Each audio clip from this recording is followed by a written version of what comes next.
अभी तक जब आप किसी भी गैंगस्टर के बारे में खबर सुनते थे तो आप सोचते थे कि ये गैंगस्टर तो इतना बड़ा खतरनाक काम कर रहा है, इसे पुलिस के हवाले कर देना चाहिए या फिर पुलिस जल्दी से इसकी गिरफ्तारी कर ले।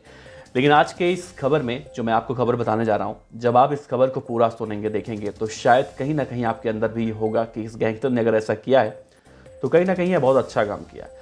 क्योंकि अभी तक ये हमारे देश में देखने को मिलता है कि पाकिस्तान की तरफ से कई बार हिंदुस्तान के अंदर आतंकी हमले हुए हैं और हमेशा से भारत की तरफ से ये कहा जाता है कि पाकिस्तान के आतंकवादी भारत के अंदर इस तरह की आतंकी गतिविधियों को अंजाम दिया करते हैं। और इसका सबसे बड़ा जीता जागता सबूत आप मुंबई ब्लास्ट देख लीजिए या फिर संसद हमले की बात कर लीजिए, तो इन सब बातों को देखकर आप इस बात को कहीं ना कहीं पुख्ता कर सकते हैं, सही साबित कर सकते हैं। लेकिन आज की खबर जो है वो बहुत ही ज्यादा हैरान करने वाली है, क्योंकि अब पाकिस्तान भारत के एक गैंगस्टर के ऊपर आरोप लगा रहा है कि उसने पाकिस्तान के अंदर बैठे हाफिज सईद के घर के बाहर उसने बम विस्फोट करवाया था। जिस डॉन का नाम, जिस गैंगस्टर का नाम पाकिस्तान ले रहा है, उसका नाम है डॉन बबलू श्रीवास्तव, जो इस समय उत्तर प्रदेश के बरेली के जेल में बंद है। और उसको लेकर अब पाकिस्तान चिल्ला रहा है, शोर मचा रहा है कि बबलू के जरिए ही भारत ने हाफिज सईद के घर के बाहर बम ब्लास्ट करवाया था। तो क्या इस खबर की पूरी कहानी, आप बने रहिए हमारे साथ, वीडियो के अंत तक बताएंगे आपको विस्तार से। नमस्कार, मेरा नाम है देवनाथ पांडे और आप देख रहे हैं BDF न्यूज की क्राइम सीरीज खलनायक, जिसमें हम आपको रोजाना सुनाते हैं अपराध की दुनिया की छोटी और बड़ी खबरें। आपने अगर गैंगस्टर और जराइम की दुनिया के बारे में कहीं ना कहीं खबर जब सुनी होगी तो बबलू श्रीवास्तव का जिक्र कहीं ना कहीं तो आपने जरूर सुना होगा। बबलू श्रीवास्तव अंडरवर्ल्ड का डॉन कहा जाता है। इस वक्त बबलू श्रीवास्तव उत्तर प्रदेश के बरेली के जेल में सजा काट रहा है।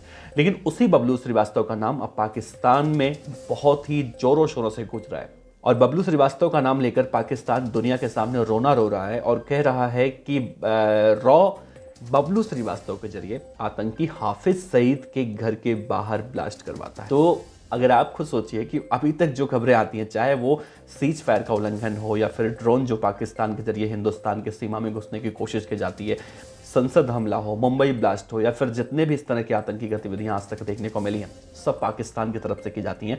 और पाकिस्तान कितना पाक साफ है ये बताने की जरूरत नहीं है। तो देखा जाए तो पाकिस्तान के इस दावे को आप ऐसे कह सकते हैं कि 900 चूहे खाकर बिल्ली हज को चली। वैसे आपको बताएं कि तो पिछले साल जून में ही हाफिज सईद के घर के बाहर यह धमाका हुआ था, जिसका जिक्र किया जा रहा है। इसमें 3 लोगों की मौत हुई थी, जबकि 2 पुलिसकर्मी समेत 24 लोग जख्मी हुए थे। पाकिस्तान के गृह मंत्री राणा सनाउल्लाह खान ने पंजाब काउंटर टेररिज्म के एडिशनल इंस्पेक्टर जनरल के साथ प्रेस कॉन्फ्रेंस की। इस दौरान उन्होंने बम ब्लास्ट का जिक्र करते हुए कहा कि हमारे पास सबूत है कि इस हमले के पीछे भारत का हाथ है। उन्होंने कहा कि हमने दुनिया के सामने अपनी बात रखने का फैसला किया है। सनाउल्लाह खान ने यह भी दावा किया कि विदेश मंत्रालय यह मामला दुनिया के सामने रखेगा, क्योंकि इस हमले के दोषी को सबूतों के साथ गिरफ्तार किया गया है। सबूत कहते हैं कि भारत इसमें सीधे तौर पर शामिल था। उन्होंने यह भी आरोप लगाया कि भारत पाकिस्तान में बैन तहरीके तालिबान पाकिस्तान यानी कि TTP का समर्थन कर रहा है। वहीं पाकिस्तान के पंजाब काउंटर टेररिज्म यानी कि CTD के additional inspector general Imran Mahmood ने दावा किया है कि हमें मालूम चला है कि भारत की ओर से पाकिस्तान में कई माध्यमों से आतंक फैलाने के लिए फंडिंग की जा रही है। पाकिस्तान के विदेश मंत्री राणा सनाउल्लाह खान ने यह भी कहा है कि बबलू श्रीवास्तव के डर से हाफिज सईद अंडरग्राउंड हो चुका है। चलो कम से कम इतना तो हुआ, अगर पाकिस्तान की ही बात मान ली जाए तो कम से कम भारत के किसी भी गैंगस्टर की वजह से पाकिस्तान का अगर सबसे बड़ा आतंकी अंडरग्राउंड हो जाता है तो कहीं ना कहीं ये बहुत अच्छी बात है। साथ ही उन्होंने ये भी कहा कि पिछले कुछ साल में पाकिस्तान में कई आतंकी संगठनों के जो मुखिया हैं, आका हैं, उनके ऊपर हमले हुए हैं और इन सब हमलों के पीछे भारत का ही हाथ है, भारत के गैंगस्टरों का हाथ है। उन्होंने जिक्र करते हुए कहा कि सैयद सलाउद्दीन जो आतंकवादी है उस पर इस्लामाबाद में हमला हुआ, जिसके बाद से वो भी अंडरग्राउंड हो चुका है। हाफिज सईद के बेटे तलहा सईद पर लाहौर में हमला हुआ, जिसके बाद वो भी अंडरग्राउंड है। जैश के चीफ मौलाना मसूद पर पेशावर में हमला हुआ, जिसके बाद वो भी डरा सामा बैठा हुआ है, खुलकर रैली करने से डरता है। पाकिस्तान के विदेश मंत्री सनाउल्लाह खान का कहना है कि पाकिस्तान में हाल फिलहाल में जितने बड़े आतंकी संगठनों के आका हैं उन सब पर हमला हो चुका है और वो सभी डर के मारे अंडरग्राउंड हो चुके हैं और उन्हें डर है कि जैसे ही वो बाहर निकलेंगे उन्हें भारत की तरफ से मार दिया जाएगा, भारत के गैंगस्टर उन्हें मार देंगे। वैसे आपको अगर बबलू श्रीवास्तव के बारे में बताएं तो बबलू श्रीवास्तव का असली नाम है ओम प्रकाश श्रीवास्तव।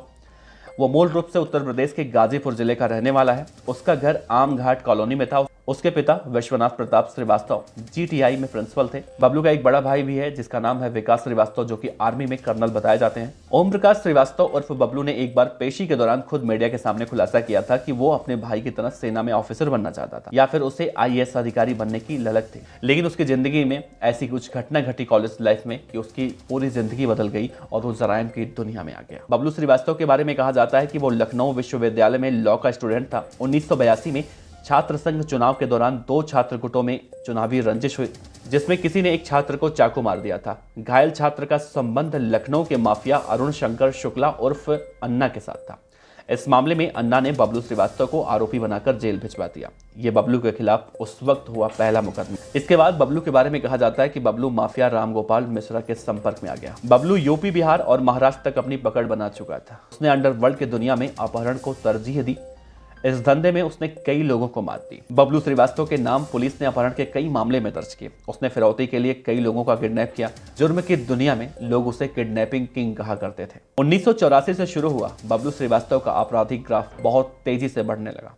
1989 में वो पुलिस से बचने के लिए चंद्रा स्वामी से मिला, लेकिन उसके साथ बबलू की ज्यादा बनी नहीं। बबलू वहां से नेपाल गया और कुछ साल वहां रहने के बाद 1992 में दुबई चला गया, जहां नेपाल के माफिया डॉन और राजनेता मिर्जा दिलशाद बेग ने उसकी मुलाकात अंडरवर्ल्ड डॉन दाऊद इब्राहिम से करवाई। सिर पर दाऊद का हाथ आ जाने के बाद बबलू श्रीवास्तव की ताकत दिनों दिन बढ़ती जा रही थी। लेकिन 1993 में अचानक मुंबई में एक साथ कई धमाके हुए, जिससे कि पूरा देश दहल गया। इन धमाकों के पीछे डॉन दाऊद इब्राहिम का नाम सामने आने लगा। इसी दौरान छोटा राजन और बबलू श्रीवास्तव समेत कई लोगों ने टी कंपनी को अलविदा कह दिया। साल 1995 में बबलू श्रीवास्तव को मॉरिशस से पकड़ा गया। उसे वहां से पकड़कर भारत लाया गया। उसके खिलाफ कुल 60 मामले चल रहे थे, जिसमें से सभी मामलों का निपटारा हो चुका है। कई मामलों में उससे सजा भी हो चुकी है। 4 मामले अभी भी लंबित हैं। फिलहाल बबलू श्रीवास्तव उत्तर प्रदेश के बरेली के जेल में सजा काट रहा है। लेकिन पाकिस्तान जिस तरह से ये कह रहा है कि हाफिज सईद के घर के बाहर जो बम ब्लास्ट हुआ था पिछले साल, वो बबलू श्रीवास्तव ने कराया था। हालांकि पाकिस्तान के इस दावे में कितनी सच्चाई है ये तो सब जानते ही हैं। खैर, पाकिस्तान का काम ही है रोना, तो पाकिस्तान बैठकर रो रहा है। फिलहाल इस खबर पर बबलू श्रीवास्तव के बारे में आपका क्या कहना है जरूर बताइएगा। आपका बहुत बहुत शुक्रिया। देखते रहिए VDF न्यूज। नमस्कार।